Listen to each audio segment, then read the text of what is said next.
Dear students of medicine and allied sciences, I am happy to reach you through this video presentation on revision of histology. I am Dr. J.P. Gunasekharan, Professor of Anatomy at Pondicherry Institute of Medical Sciences and also author, Textbook of Histology, Atlas and a Practical Guide, Elsevier publication. The slides which you are going to see in this presentation are not new to you. You would have already seen these slides in your medical school during histology practical classes. Presentation of this type gives a quick review of all the slides with points of identification and related questions which are often asked during discussion of these slides. The whole histology is divided into 18 presentations, each of which is of 15 to 20 minutes duration. So the entire histology can be covered in 5 to 6 hours of viewing and listening. Now let's go to the presentation. This presentation deals with connective tissue. Connective tissue binds the cells and organs together. It gives structural and metabolic support to the body. What are the components of connective tissue? It is composed of cells, fibers, and ground substance. The cells of the connective tissue are of two types, namely fixed cells and free cells. Fixed cells are the intrinsic or native cells which are always present in the connective tissue. They are fibroblasts, fibrocytes, histiocytes, adipocytes, and mesenchymal cells. Fibroblasts and fibrocytes are responsible for the production of fibers and ground substance. Fibroblast is an active cell, whereas fibrocyte is an inactive cells or less active cell. Histiocytes are fixed macrophages with acidophilic cytoplasm containing many lysosomes. They are derived from blood monocytes and are involved in phagocytosis.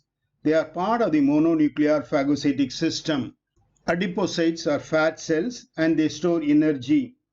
Mesenchymal cells or the pluripotent cells are stem cells. They can give rise to new cell types on stimulation. Free cells are the extrinsic cells or wandering cells, come from elsewhere on demand. They are plasma cells, mast cells, macrophages, and leukocytes. Plasma cells are oval cells with basophilic cytoplasm. They can be identified by the cartwheel appearance of the eccentrically placed nuclei. They are derived from B lymphocytes and are involved in production of immunoglobulins or antibodies. Mast cells contain metachromatic granules. These granules liberate histamine and heparin. Histamine is a vasodilator and heparin is an anticoagulant. Since they are functionally similar to blood basophils, they are often called connective tissue basophils. Mast cells are involved in inflammatory and allergic reactions. Free macrophages are derived from fixed macrophages or histiocytes. These cells are involved in phagocytosis. Leukocytes are white blood corpuscles which migrate to connective tissue from blood through a process called diapedesis. All these cells are involved in defense of the body against foreign invaders. The fibers of connective tissue are collagen, elastic, and reticular. Collagen fibers do not branch, they run in a wavy course. They are white in color when fresh. So the term white is prefixed to collagen fibers and are called white collagen fibers. Collagen fibers are composed of a protein called collagen. It is synthesized by fibroblast. Apart from fibroblast, collagen is also synthesized by chondroblast in cartilage, osteoblast in bone, odontoblast in tooth, and by smooth muscle in blood vessels. The collagens There are more than 20 types of collagen are present in our body. The most commonest are type 1 present in the tendon and dermis, type 2 present in cartilage, type 3 in reticular tissue, type 4 in basement membrane, type 5 in blood vessels and fetal membranes, and the list goes on. The elastic fibers are composed of a protein called elastin. Elastin is synthesized by fibroblast and smooth muscle cells in blood vessels. The fibers occur singly and not in bundles. They branch and anastomosing, forming a network. They can be stretched 1.5 times. They are yellow in color when fresh. So the term yellow is fixed to the elastic fibers. They are called yellow elastic fibers. The reticular fibers are thin and immature collagen fibers. They are composed of collagen type 3. These fibers form a supportive framework for cellular organs. The other component is a ground substance, which is a gel-like substance composed of mucopolysaccharides, glycoprotein, water, and electrolytes. The connective tissue is classified into many types. They are loose areolar connective tissue, dense collagenous connective tissue, which is further classified into regular and irregular connective tissue with special properties. The bone and cartilage is also a type of connective tissue, and it is known as scleral connective tissue. We'll be seeing bone and cartilage separately in the subsequent presentation, and in this presentation we are going to deal with this connective tissue. This is a teased preparation of loose areolar connective tissue. The loose areolar connective tissue is found in lamina propria, subperitoneal tissue, and in endomysium. The loose areolar connective tissue serves as conduit for nerves and blood vessels.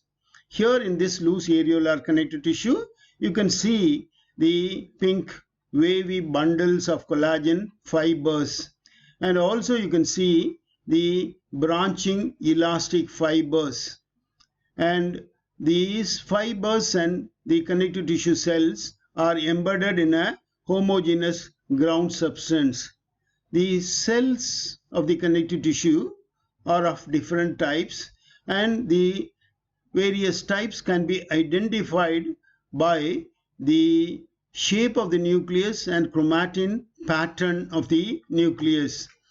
Here you can see an elliptical darkly stained nucleus, and similarly here also these nuclei belong to the fibrocytes, but here you can see a euchromatic oval nucleus. Similarly here also you can see, and these nuclei belong to fibroblast, and this one with an indented nucleus may be of a macrophage, and this cell with an eccentrically placed nucleus with cartwheel appearance may be a plasma cell, and these purple stained cells with metachromatic granules are mast cells, and you can see a degranulating mast cell over here.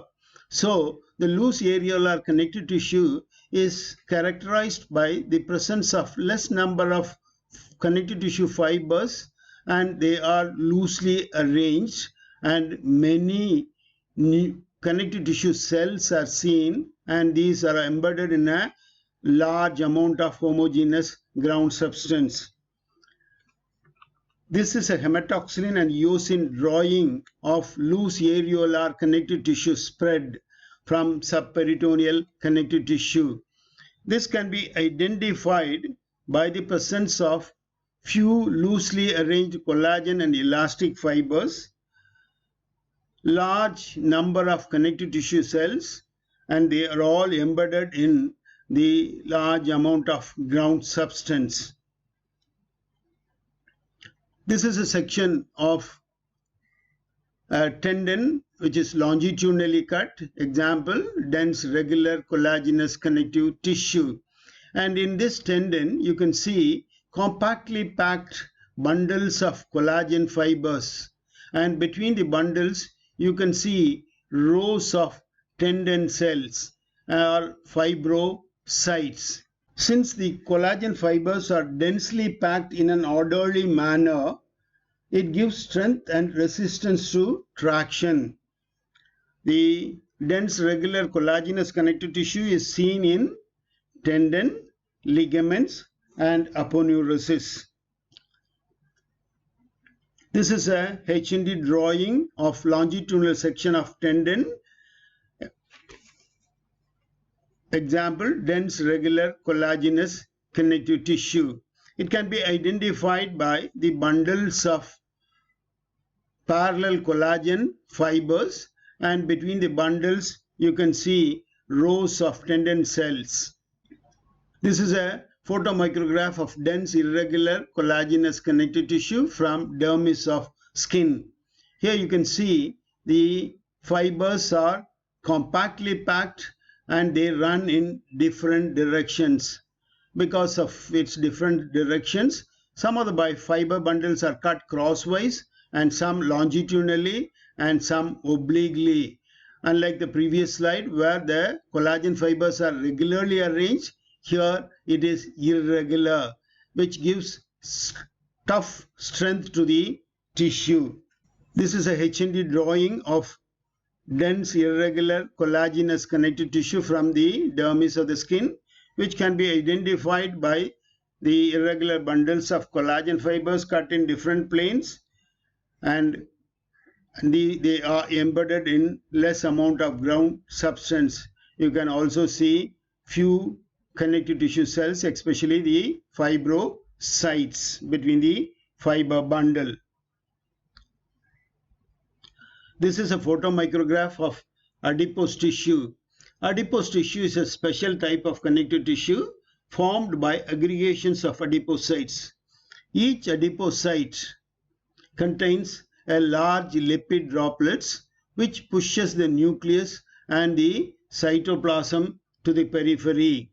Adipocytes give thermal insulation and shape to the body. It is found subcutaneously in the hypodermis except over the eyelids, penis, scrotum, and lobule of the ear auricle. Fat is also deposited in greater omentum and mesentery of gut. This is a H&D drawing of adipose tissue, which can be identified by the presence of honeycomb appearance in section. And this honeycomb appearance is due to the dissolutions of lipid droplets present in the adipocytes during the bixylol, during the preparation of the section. And you can also see a thin rim of cytoplasm and peripherally placed nucleus, giving the cell a signet appearance. This is a mucoid connective tissue, which is an embryonic connective tissue. It is present in embryo and Wharton's jelly of umbilical cord. It is composed of the ground substance.